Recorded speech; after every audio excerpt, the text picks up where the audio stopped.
CAA trade. ഇന്ന് നമ്മൾ CAA ട്രേഡിനെ പറ്റിയിട്ടാണ് നോക്കാനായിട്ട് പോകുന്നത്. എന്താണ് CAA ട്രേഡ് എന്നുള്ള കാര്യം ആദ്യം നമുക്ക് നോക്കാം. CAA trade is a fundamental concept in information security that represent the three core principles used to protect sensitive information. നിങ്ങളുടെ കയ്യിലൊരു സെൻസിറ്റീവ് ആയിട്ടുള്ള ഇൻഫർമേഷൻ ഉണ്ടെങ്കിൽ അല്ലെങ്കിൽ ഒരു ഡാറ്റ ഉണ്ട്, അത് പ്രൊട്ടക്റ്റഡ് ആണെന്ന് പറയാൻ വേണ്ടിയിട്ട് ഇൻഫർമേഷൻ സെക്യൂരിറ്റിക്കകത്ത് വരുന്ന 3 കോർ പ്രിൻസിപ്പിൾസ് അപ്ലൈ ചെയ്തിരിക്കണം. എന്താണ് ആ ഒരു 3 കോർ പ്രിൻസിപ്പിൾസ് എന്നുള്ളത് നമുക്ക് ഓരോന്നായിട്ട് നോക്കാം. സി എന്നുള്ളത് കൊണ്ട് ഉദ്ദേശിക്കുന്നത് എന്താണെന്ന് വെച്ചാൽ കോൺഫിഡൻഷ്യാലിറ്റി. ആദ്യമായിട്ട് വരുന്ന ഈ സീനെ കൊണ്ട് ഉദ്ദേശിക്കുന്നത് കോൺഫിഡൻഷ്യാലിറ്റി എന്നുള്ളതാണ്. Confidentiality ensure that only right people can see or access sensitive information.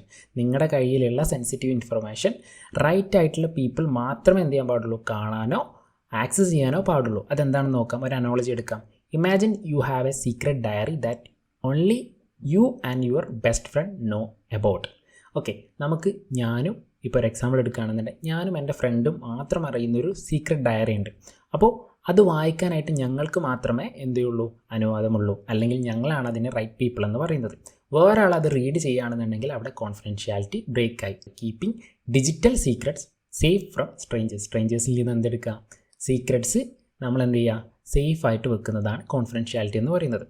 ഇനി നമുക്ക് അടുത്തതായിട്ട് ഇൻറ്റഗ്രിറ്റി എന്താണെന്ന് നോക്കാം. ഇൻറ്റഗ്രിറ്റി എന്ന് വെച്ചാൽ integrity ensure that information states corrected and has been changed by anyone without permission ഇല്ലാതെ ഒരു ഇൻഫർമേഷൻ ചേഞ്ച് ചെയ്തിരിക്കുക. അതിനൊരു എക്സാമ്പിൾ കൂടെ നോക്കുമ്പോൾ നമുക്ക് മനസ്സിലാവും. Imagine you are send a WhatsApp message to your friend saying hi. നിങ്ങളുടെ ഫ്രണ്ടിന് എന്ത് ചെയ്യണം, ഒരു ഹായ് എന്നുള്ള മെസ്സേജ് അയക്കുക. നിങ്ങളുടെ ഫ്രണ്ടിന് ഹായ് എന്നുള്ള മെസ്സേജ് തന്നെയാണ് റിസീവ് ചെയ്യുന്നുണ്ടെങ്കിൽ അവിടെ ഇൻറ്റഗ്രിറ്റി കീപ്പ് ചെയ്തിട്ടുണ്ട്. പകരം ആ ഹായ് എന്നുള്ളതിന് ബായ് ആണ് അവിടെ എത്തുന്നുണ്ടെങ്കിൽ അവിടെ എന്തായി, ഇൻറ്റഗ്രിറ്റി ബ്രേക്ക് ആയിട്ടുണ്ടെന്നുള്ള അർത്ഥം. ദെൻ അടുത്തതായിട്ട് നമ്മൾ നോക്കാനായിട്ട് പോകുന്നത് അവൈലബിലിറ്റി എന്നുള്ളത് ഉദ്ദേശിക്കുന്നത് എന്താ, availability make sure the information and systems R always read and working when you need dum. നമുക്ക് ആവശ്യമുള്ള സമയത്ത് എന്ത് ചെയ്യണം, ആ ഒരു ഇൻഫർമേഷൻ നമുക്ക് ആക്സസ് ചെയ്യാനായിട്ട് പറ്റണം.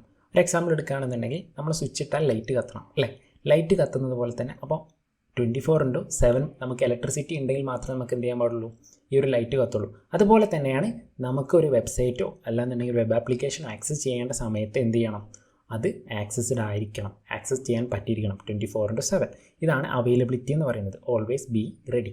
ഓക്കെ, ഇത്രയും കാര്യങ്ങളാണ് നമ്മൾ ഈ ഒരു വീഡിയോയിലൂടെ പങ്കുവെക്കാനായിട്ട് നോക്കിയിട്ടുള്ളത്. അപ്പോൾ നിങ്ങൾക്ക് ഈ ഒരു വീഡിയോ ഇഷ്ടപ്പെട്ടെങ്കിൽ തീർച്ചയായിട്ടും ചാനൽ സബ്സ്ക്രൈബ് ചെയ്യാം. Thank you all.